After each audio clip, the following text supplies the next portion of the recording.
Hey guys, welcome to Top 10 Gaming. So E3 just recently wrapped this year, and it's got us very excited for a bunch of really amazing games busting out into stores and onto your consoles in the next few years. So whether you watched all the coverage or missed a thing or two, today we're counting down our most anticipated games from E3. And note that we won't be including any games that will be released later this year. For more on those, like Battlefront 2 and Uncharted Lost Legacy, you can check out our list of games you need to play 2017. So without any more hesitation, let's jump right in.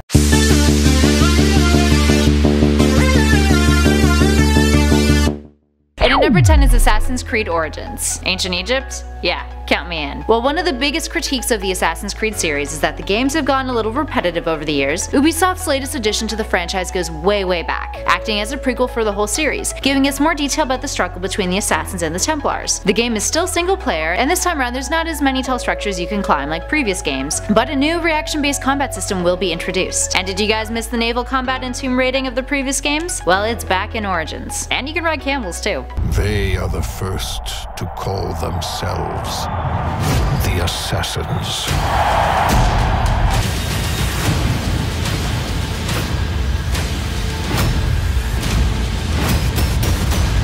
And at number 9 is Far Cry 5. While a trailer for Far Cry 5 had already been making the rounds online prior to E3, and looked awesome might I add, we got to see more of what the game will be like during Ubisoft's presentation, including some of the gameplay and supporting characters you'll encounter, friends and fangs for hire. If you're unfamiliar with it, it's the latest Far Cry game in the franchise, an open-world first-person shooter set in the fictional Hope County of Montana, where you take on a militaristic doomsday cult called Eden's Gate, and its leader, a radical preacher named Joseph Seed. They've been converting the county via means of violence and manipulation, and when several lawmen are killed in an attempted arrest of Seed, you, the sheriff's deputy, is sent in to arrest him. And you got a dog friend named Boomer, who gets you guns.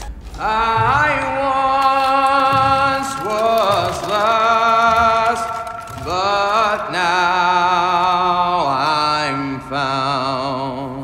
And at number 8 is God of War, aka Dad of War. Kratos is back, and this time he brought his son, who is a playable character. The trailer at E3 largely focused on Kratos and his relationship with his son, hinting to more of an emotional story as opposed to, well, one that's just all killing. Not that killing isn't involved though. The fight sequences featured were pretty damn stunning, but this left a lot of fans excited about the prospect of some solid character development for him. Developers have said of the game, we had initially embraced the concept that Kratos was an anti-hero. You didn't want to root for him, but how interesting would it be to take a person who had fallen and figure out how they will pick themselves back up. Other things worth noting, the game has shifted from Greek mythology to Norse. His son will act as a translator for many new exciting characters you'll encounter. Oh, and hey big terrifying lizard friend.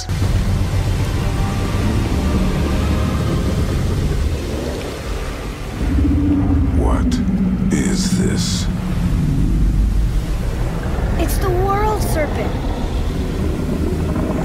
And at number 7 is Days Gone. Another game we got to see more of at E3 was Days Gone, with a new 7-minute gameplay trailer now in the mix. For those of you unfamiliar with the game, Days Gone is an open-world action-adventure survival horror game, with zombie hordes, who you can manipulate, as long as they don't catch wind of you and kill you first. You can craft your own items, it's got dynamic weather and a day and night cycle, and stealth is oh so important. And at number 6 is A Way Out. Who feels like breaking out of a prison? I guess I do. From EA's Originals, this was one that was actually developed by a smaller independent team with lead designer Joseph Fares, the one that created Brothers: A Tale of Two Sons. You play as one of two convicts, Vincent and Leo, who are working together to break out of the prison and stay out on the road afterwards. The cool thing about this game is that it's co-op only. Either you play with someone online or at home with a friend. The game operates in split screen. Even when one has a cutscene, the other is still active for the player. The need to make decisions together heavily dictates the events of the game and the reaction time of things like the police. Get him! Run! And at number 5 is Anthem. From BioWare, we've got an action RPG where you're a freelancer, which is kind of like a bounty hunter explorer who wears exosuits called javelins that are fully customizable, letting you play the way that you'd like to. So in this story, you leave civilization, which has been isolated from a lavish but hostile and deadly outside world, to save humanity of course. Gameplay footage was released at E3 and it looks damn stunning. We got to see two kinds of javelin exosuits, a ranger and a colossus, both suited for different kind of combat gameplay. The game also offers a co-op option that can have up to 4 players on your team. And at number 4 is Shadow of the Colossus. Here's one that a lot of you have been waiting for a really long time. The 2018 release of Shadow of the Colossus is not just a remaster of the old game, but a full-blown remake. Developers have said that the assets of the game are being remade and player preferences for controls have been improved. And just one look at the trailer shows that Bluepoint is killing it. It's crazy beautiful.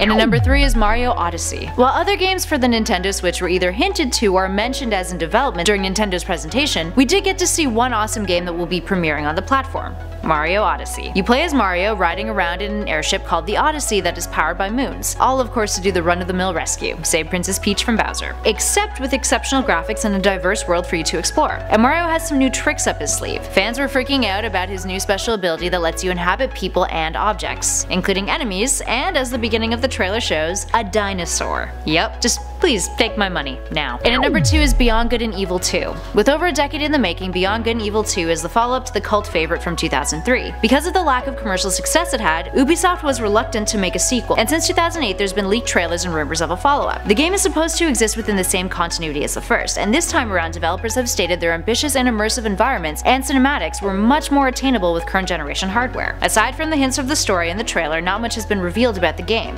including what platforms the game will be released on. The Space Monkey program stated PS4, Xbox One, and Microsoft Windows, but since it's been clarified that that listing was due to a bug.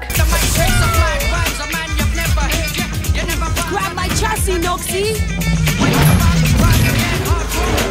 Now before we get to our number 1 spot, a few honorable mentions that we want to shout out. The new Fallout and Skyrim VR games, Detroit, Dragon Ball Fighter X, Monster Hunter, Wolfenstein 2, Evil Within 2, and Pokemon and Metroid Prime 4 for the Switch. Moving on, finally our most anticipated game from E3 this year, SpiderMan. From Insomniac, we've got one of the most anticipated upcoming games, the new open-world SpiderMan game. And it's not just Spidey you're playing. Peter Parker is a huge part of the game too, his personal plot just as important as being a hero saving civilians in New York City. The combat feels like it's borrowing quite a bit from the Batman Arkham games, which don't get me wrong, is awesome. And just like the Dark Knight, Spidey doesn't kill in this game. One downside though is that the game will not include any co-op. Also, hey Miles, how's it going? Wonder what kind of involvement you'll have in this game. It's already been stated that the game exists in its own world separate of the story arcs that exist currently in the Spider-Man canon. So how Miles and Peter interact is up for speculation for now.